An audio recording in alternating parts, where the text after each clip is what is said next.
আসসালামু আলাইকুম। এই গরমে তো সবাইকে দেখি অনেক ধরনের আইসক্রিম ললি বানাচ্ছে।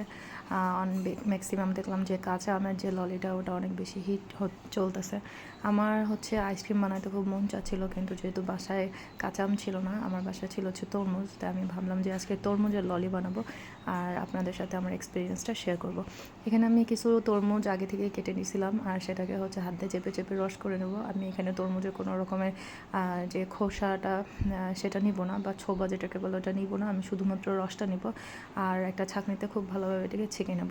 আমি এখানে তরমুজের রসটা হাফ কাপের থেকে একটু বেশি পরিমাণে দিয়ে নিছি। এরপর হচ্ছে একটা পাতিলে দুধ নিয়ে নেব। দুধের ভিতরে দিয়ে দেবো হচ্ছে 2 চা চামচের মতো, 2 চা চামচ কনডেন্স মিল্ক এখানে আমি দিয়ে দেবো।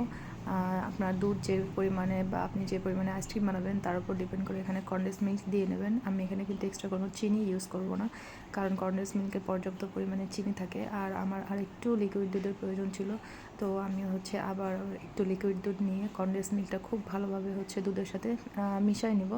তারপরে হচ্ছে চুলাটা অন করব। আর এই পর্যায়ে হচ্ছে আমি 1 চা চামচ এখানে গুঁড়া দুধও দিয়ে নিয়েছি টেস্টের জন্য।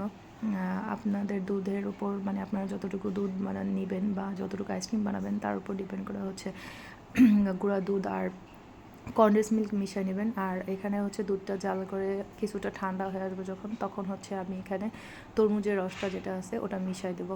আর আমি কিন্তু এখানে কোনো কেমিক্যাল বা ফুড কালার ইউজ করি নাই। আমার কাছে ফুড কালারটা কেন জানি ইউজ করতে ভালো লাগে না। আমি পুরো ন্যাচারালি রাখছি। তারপরে একটা আইস বক্সে এভাবে করে ঢেলে ঢাকনা দিয়ে ঢেকে আমি এটাকে হচ্ছে ফ্রিজে ঢুকাই দেবো। আমি হচ্ছে পুরো একদিন পর, মানে যেটা 24 ঘন্টা বলে, 24 ঘন্টা পর হচ্ছে এটাকে বের করছি।